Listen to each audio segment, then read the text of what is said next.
So how long exactly do each of these carbs take to digest? Well, let's take a look at this graph. This graph, the horizontal axis is time. The vertical axis is your blood sugar level. So we're looking at what happens to your blood sugar level in a certain amount of time. And these green dotted lines represent the healthy blood sugar range. This is the range that your body wants your blood sugar to stay in.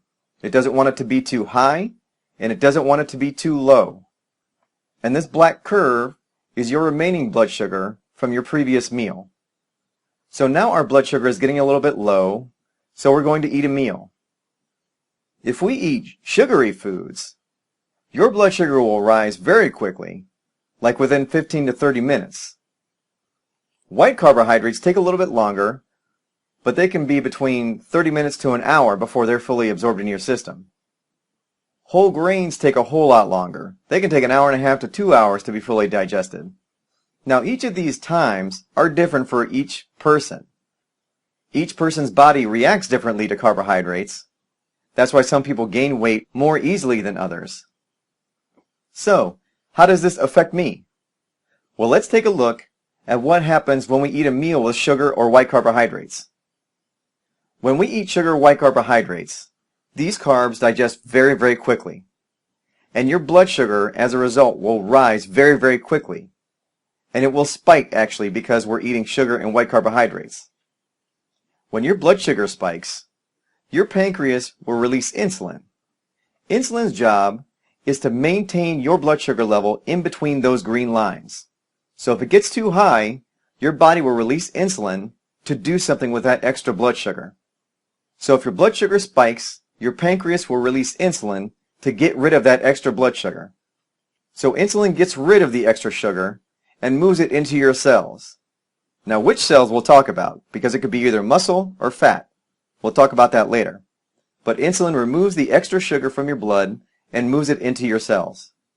But what happens is when your blood sugar spikes really, really high, a lot of times your pancreas will see all of this blood sugar and it'll think, holy crap, so it starts cranking out insulin as fast as it can to get rid of all this blood sugar. Well, what happens is your pancreas will overestimate how much insulin to release, and it will release too much. And as a result, it will remove too much sugar from your blood. And now your blood sugar will crash. Let's take a look at the graph so we can get a better picture of it. Here we're back at the same graph, and our blood sugar is now getting a little bit low, so we're getting hungry. And now we're going to say that we're going to eat a sugary meal. Well, the sugar will be rapidly digested and absorbed into the bloodstream, causing a blood sugar spike. The pancreas will start releasing insulin to bring the blood sugar level back down to the normal range. But due to the blood sugar spike, the pancreas releases too much insulin, and as a result, too much sugar is removed from the blood, causing a blood sugar crash. And now we have low blood sugar. In the next graph, we'll see how quickly this can happen. Here with the same graph, and our blood sugar is getting low, so we're going to eat a meal. If we eat a sugary meal, your blood sugar can spike and crash within 30 to 60 minutes, depending on each person. If you eat a meal with white carbohydrates, then it can take only an hour or two for your blood sugar to spike and crash. And if you eat a meal full of whole grains, fruits, vegetables, and beans, it will take 3 to 4 hours before those carbohydrates are fully digested and your blood sugar starts to come down. And what we'll see is that sugar is the worst food for your weight, white carbs are really bad for your weight, and whole grains are good for your weight, out of all the carbohydrates. So what does this mean for me? Why do I care about all this? Well, let's talk about our weight and our body composition. When we eat sugar and white carbohydrates, our blood sugar will spike, and then insulin will come out and remove the extra sugar from our blood. And it takes this extra sugar and it moves it into your cells. Now, which cells? Most likely fat cells. Muscles may absorb some of them, but muscles only take a little bit of sugar. And most of us are not exercising like we should be, So our muscles never get a chance to actually use the sugar that's in them. So they don't really need it. So all the rest will be stored as fat. So let's look at what happens to our weight when we eat a sugary meal.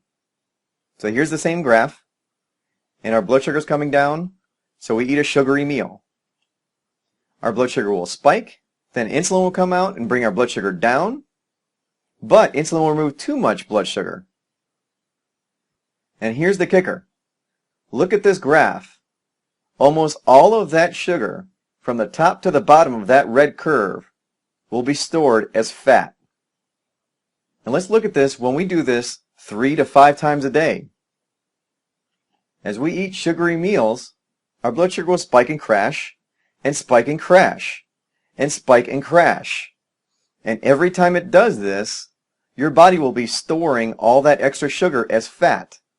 So every time you eat sugar and white carbohydrates, you're going to store more and more fat.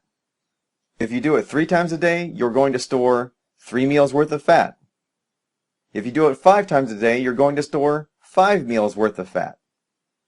And the difference between skinny people and people who gain weight easily is how their bodies respond to carbohydrates.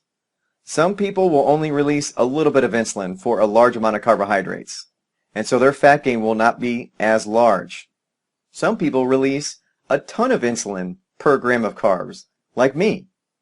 And so we have the tendency to gain weight very easily. So we really have to watch the amount of carbs that we're eating. Let's talk about disease for a second.